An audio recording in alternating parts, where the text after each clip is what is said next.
হযরত মুসা এটা চেয়ে নিয়েছিলেন, হে আল্লাহ, স্বৈরাচারের সামনে দাঁড়াতে হলে শুধু আমার জ্ঞান দিয়েই হবে না, কারণ জ্ঞানের কথা তারা বুঝবে। বলে না কেন? না, স্বৈরাচার জ্ঞানের কথা বোঝে না। জ্ঞানের কথা যদি বুঝতো আমাদের শিক্ষা ব্যবস্থায় তারা আলু ভাজি, ডিম ভাজি, পটল ভাজি দিত না। জ্ঞানের কথাগুলো তারা বোঝে নাই। এই জন্য আমরা এখন চাচ্ছি যিনি আছেন, দুইজন নবীর নাম তার, মোহাম্মদ, ইউনুস, কয়জন? অন্তত দুইজন নবীর নাম নিয়ে বসে আছেন।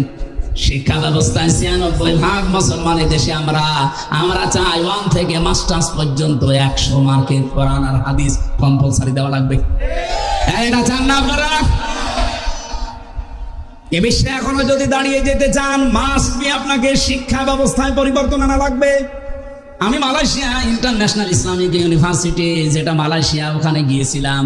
ওনারা এই পৃথিবীর 1000 বিশ্ববিদ্যালয়ের ভেতরে 66 নম্বরে আছে, আর বাংলাদেশের একটা বিশ্ববিদ্যালয় 1000-এর ভেতরে নেই। এই ডিম ভাজি, আলু ভাজি, পটল ভাজি দিয়ে হবে? গবেষণা করা লাগবে। তারা এক একটা শব্দ নিয়ে গবেষণা করে করে নতুন কিছু তৈরি করে, আর আমরা একটা সইও বানাতে পারি না, আর বানাতে পারি শুধু দলা বলি।